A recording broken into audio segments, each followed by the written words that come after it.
Earth sign, Capricorn, Taurus, and Virgo, kumusta po kayo guys? Okay, so Earth sign, maraming salamat po sa walang sawang pagsubaybay sa ating mga reading. Ayan, so sa mga nagtatanong po pala kung paano po magka-private reading, iiwan ko na lang po yung link sa atin pong description box below. So yan, tinanggal muna natin guys yung ating sapin. Nilaban ko muna. Okay, so Earth sign, Capricorn, Taurus, and Virgo. Gabay po spirit guide.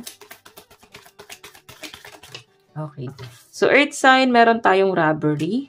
So ingat ka, maaring lapitin ka ng scam or pwedeng minangako sa inyo na bibigyan ka ng pera. Pero parang ano lang guys, no? Hindi naman natuloy, no? Kung may nag-offer sa inyo, maaring hindi natuloy. Kung may mga transaction, may nakikita ko guys mga delay, okay? Or hindi talaga natuloy. So, meron po tayong family. So, siguro sa family member. Meron po tayong real estate. May nakikita ko guys dito na para bang, ayan, management. Parang time management. Yung iba sa inyo guys, pinagkakasya mo ngayon yung oras mo.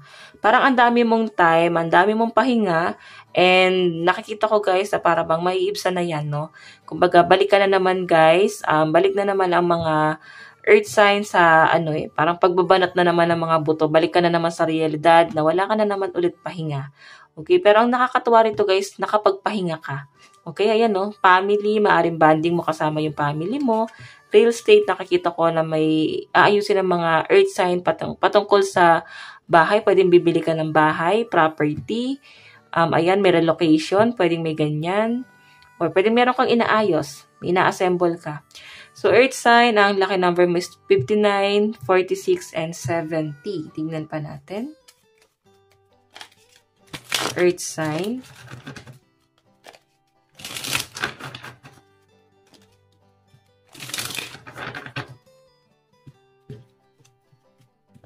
Okay.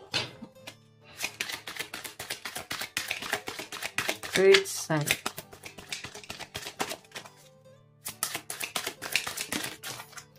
So guys, meron tayong 8 of water. May mga tatalikuran ng mga earth sign dito.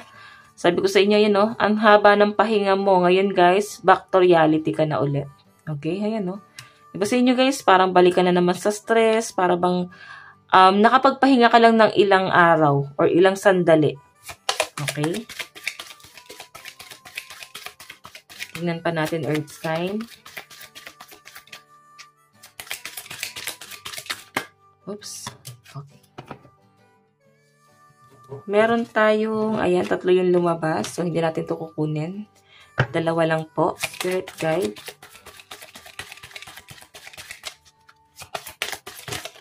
Oops. Meron tayong the star and the tower. So, sa pinapakita sa akin, guys, parang gusto mo ng changes, no? Pagdating sa inyong hanap buhay, sa inyong source of income, gusto mo ng pagbabago rito, earth sign.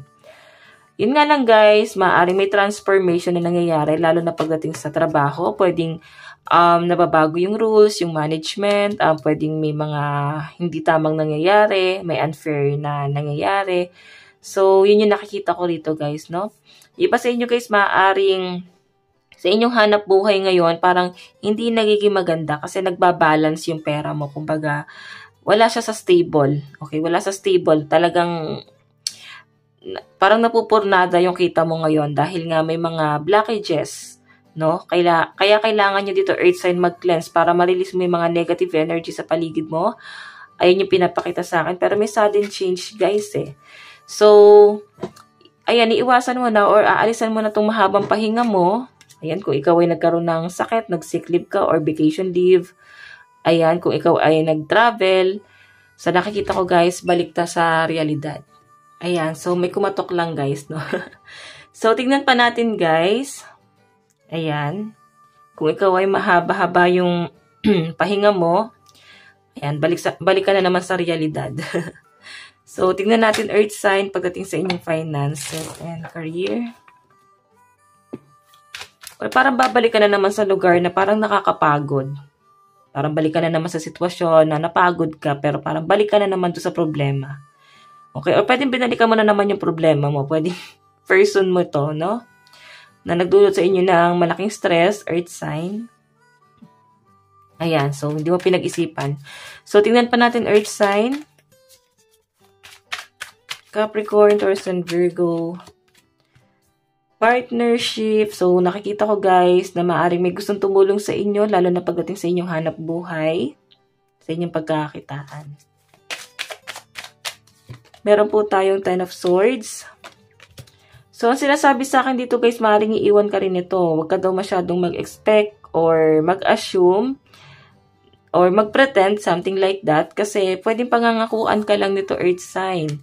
And sa huli guys, parang iiwan ka lang para bang nabaon na lang guys sa limot, no? Para bang pangako na napako. Ganun yung nakikita ko. So, pag may nag-offer sa inyo ng ganito ganyan, huwag kayo guys mag-expect unless decidido talaga sila na ibigay sa inyo. Kasi pwede guys na mapako na lang tong mga pangako na to. Hindi siya guys mangyayari.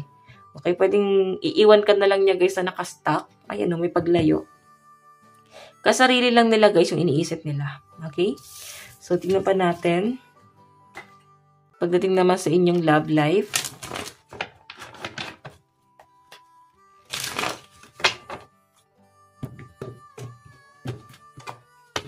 Pagdating naman sa inyong love life.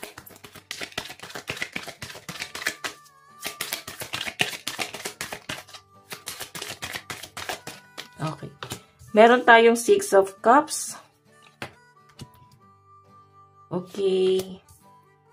So guys, maaaring may reconciliation na nangyari or maaaring nagkabalikan kayo ng person mo. Pero kung makikita mo guys, Six of Swords, Ten of Swords, ang maaaring nagpapahirap sa'yo is yung pamilya niya. Maaaring hindi niya maiwan, maaaring namamanipula siya, maaaring yun pa rin yung pinakikinggan niya. Hindi niya pa rin guys pinapakinggan yung mga hinanakit mo rito. Yun yung pinapakita sa akin. Kaya nga sinasabi sa inyo, Earth Sign, mas mag-focus ka sa inyong Pentacles, no? Ayan, no? Madaming opportunity ang darating sa mga Earth Sign kung magpo-focus ka sa inyong pinansyal. Okay, yun nga lang guys, parang tinigil mo na or hininto mo na yung, parang ikaw mismo ginawardyahan mo na yung sarili mo, no? Okay, kung nagkakaroon ng reconciliation sa inyo ng person mo, nakakita ko guys, paulit-ulit po yung cycle, pwedeng nagkaayos, tapos magkaaway, may lalayo, paulit-ulit guys, no? Parang on and up pa rin siya. Ganyan, hindi siya guys na-settle. So, tingnan po natin, love advice. Meron po tayong give your relationship a chance. Work on your partnership. So, earth sign sa pinapakita sa akin dito, ayan, maaaring mabibigyan nga talaga ng second chance itong relationship nyo kung hindi talaga kayo guys nagkasundo. Meron po tayong playfulness. Maaaring kasi guys na mas bata sa inyo or isip bata tong person na nakadil nyo. Kasi sinasabi guys nung card kailangan mo na siyang i-release. Pero nasa inyo pa rin yan guys. Nasa inyo yan guys, no? Ako ay tarot trader lang dito. Kung babalikan mo pa yung ex mo, dapat alam mo yung consequences, no? Huwag niyo ako guys sisihin na nasaktan ka na naman. Sinabi ko na, hindi na guys worth it. So, tingnan natin guys, meron tayong focus on the positive. Ayan. Focus lang guys sa positibo, huwag na masyadong negative. Meron po tayong relax. Ayan ang sinasabi sa akin dito guys, maging kalmado ka lang. Okay? And iwasan mo yung pag-overthink guys, hindi guys nakakatulong sa inyo sa pang-araw-araw. So guys, ayan, nasabi ko na ba ang lucky number mo is 59, 46, and 70. Ito lang naman po ang inyong reading. Hanggang sa muli, God bless and love you all. Thank you!